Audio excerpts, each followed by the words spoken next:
Hello everyone, welcome back to my channel. তোমাদের সকলকে জানাই এমএস চ্যানেলের আরও একটি নতুন ব্লগ ভিডিওতে স্বাগত। আশা করছি তোমরা প্রত্যেকে খুব খুব ভালো আছো, আমরাও ভালো আছি। তো আজকে হচ্ছে সোমবার, এখন সকালবেলা, এখন থেকেই আমি আমার ব্লগটা শুরু করছি। আর আজকে আমি তোমাদের সাথে শেয়ার করব আমি সকাল থেকে সন্ধ্যে পর্যন্ত কি কি করলাম। আর আমার নতুন সংসারে রয়েছে একটা ছোট্টখাটো পুজো, সেটাও তোমাদের সাথে শেয়ার করব। তো সকাল সকাল ঘুম থেকে উঠে ফ্রেশ ট্রেশ হয়ে সোজা চলে গেছিলাম একটু বেলকনিতে। তো 2-4 দিন ধরে টানা বৃষ্টি হওয়ার পর 1-2 দিন কিন্তু ভীষণ রোদ দিচ্ছে, সেই জন্য সকাল সকাল গাছগুলো একটু জল দিয়ে দিলাম। তারপর চলে এসেছি রান্নাঘরে। এইদিকে দেখো আমি দুপুরের খাবারটাও বসিয়ে দিয়েছিলাম, কেননা বরমশাই সকাল 8টা নাগাদ অফিসের জন্য বেরিয়ে যায় আর সাথে করে দুপুরের খাবার নিয়ে যায়। তো দুপুরের খাবারের সাথে সাথে আমি চাটাও বসিয়ে দিয়েছিলাম। আর এই যে দেখো বরমশাইও ঘুম থেকে উঠে পড়েছে। তো প্রত্যেক দিনের তার অভ্যাস বিছানায় বসে চা খাওয়া, সেই জন্য চাটা আমি বিছানাতেই নিয়ে এসেছিলাম। আর দুজনে একসাথে বসে সকালবেলা আমরা চাটা খাই। তো দেখো চাটা খেয়ে নেওয়ার পর চলে এসেছিলাম সোজা একটু ফ্রিজে দেখতে কি কি সবজি আছে। তো সেই মতোই আমি আজকে রান্না করব। তো এইদিকে দেখো একটুখানি কুমড়ো বার করে নিয়েছিলাম, আর যে সোয়াবিনটা আমি ভিজিয়ে রেখেছিলাম সেটাই কুমড়ো দিয়ে বানাবো। তো কুমড়োটা এবার আমি একটু ডুমো ডুমো করে কেটে নেব। আর এইদিকে দেখো বরমশাই কিছু নোংরা ছিল সেগুলোই নিচে ফেলতে গিয়েছিল, তারপর স্নানটাও করে নেবে।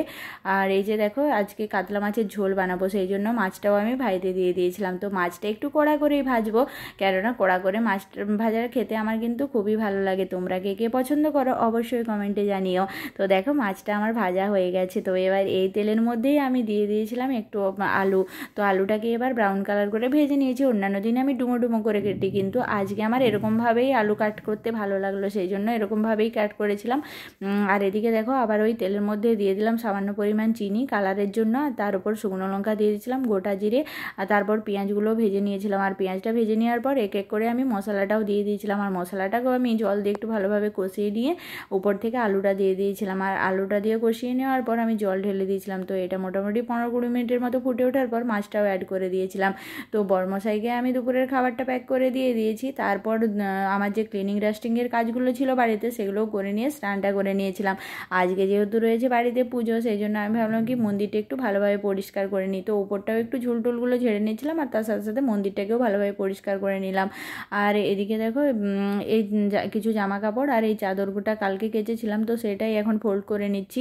আর তার সাথে সাথে বিছানাটাও একটু ভালোভাবে ঝেড়ে পরিষ্কার করে নেব, যেহেতু বাড়িতে পুজো রয়েছে, তো 1-2 জন লোক আসবে বাড়িতে, সেই জন্য একটু ঘরটা ভালোভাবে গুছিয়ে নিচ্ছিলাম। তো দেখো বিছানাটা আমার গোছানো হয়ে গেছে। আর বিছানাটা গুছিয়ে নিয়ে পরেই আমি রেডি হয়ে গেছিলাম একটু বার্নপুর বাজারে যাওয়ার জন্য, যেহেতু বরমশাই অফিসে চলে গেছে। তো পুজোর কিছু কেনাকাটি করার ছিল, সেগুলোই আমি করতে যাচ্ছিলাম। তো এই দায়িত্বটা এখন আমার উপর দিয়ে গেছে। তো যাই হোক, বাজারে এসে পর আমি ফল টল যা লাগবে সমস্ত কিছু নিয়ে নিয়েছিলাম। আর দেখো এখন মোটামুটি বিকেল 5:30টার মতো টাইম হয়ে গিয়েছিলো, তাই আমি ফল টলগুলো কাটতে বসে গিয়েছিলাম। তো আজকে কাঁচা সিমনি দেওয়া হবে, সেই জন্য ফলগুলো একটু ছোট ছোট করে টুকরো করে নিচ্ছিলাম। আর পুরোহিত মশাইও কিছুক্ষণের মধ্যে চলে আসবেন।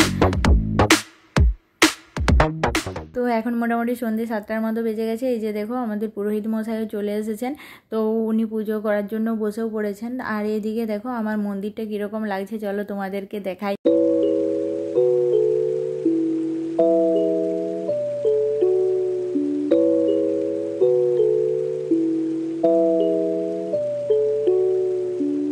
ওটা হয়ে যাওয়ার পর একটুখানি খাবারও রেডি করে নেওয়া হয়েছিল রাত্রের জন্য। তো এই হচ্ছে আজকের ডিনার আমাদের। তো চলো আজকের ভিডিওটা এখানেই শেষ করছি, কেমন লাগলো অবশ্যই জানিও।